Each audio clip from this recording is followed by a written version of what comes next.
গলায় দম। এই অবস্থায় আর বিবিদেরকে একই দড়িতে বেঁধে তাদেরকে কখনো কুফার বাজারে, কখনো তাদেরকে শামের বাজারে। এখানে খালি একটা কথা মনে পড়ে আমার, কলিজা ফেটে যাবে। মোসায়েব অনেক পড়ার দরকার হয় না। মির্জা সিরাজি একজন বহুত বড় আয়াতুল্লাহ ছিলেন, ফাকিহ ছিলেন, মুজতাহিদ ছিলেন। তার এক জায়গায় মজলিসে তিনি উপস্থিত হলেন, শুনলেন। মজলিস সেখানে উপস্থিত হলেন, ফাকিহ মজলিস করছিল, বক্তা মজলিস করছিল। বক্তা মজলিস করতে করতে যখন মুসায়েবে আসলো, তখন এই বাক্যটি বলল,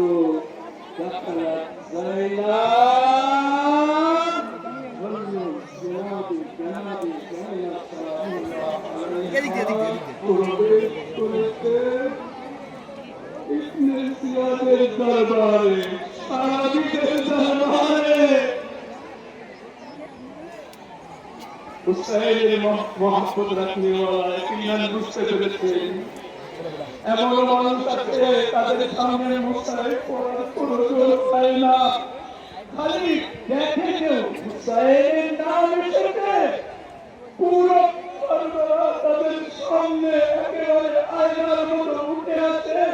ওই হুসাইন, ওই হুসাইন যে আইনে করে বুকে যখন বর্ষা লেগেছিল, আমার মাওলা দুর্গ চলে গিয়েছিল, আর আলী একবার আওয়াজ দিয়েছিল, বাবা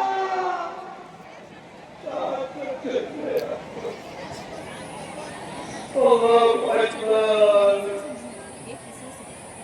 হুসাইন ইবনে আলী আলাইহিস সালাম একবার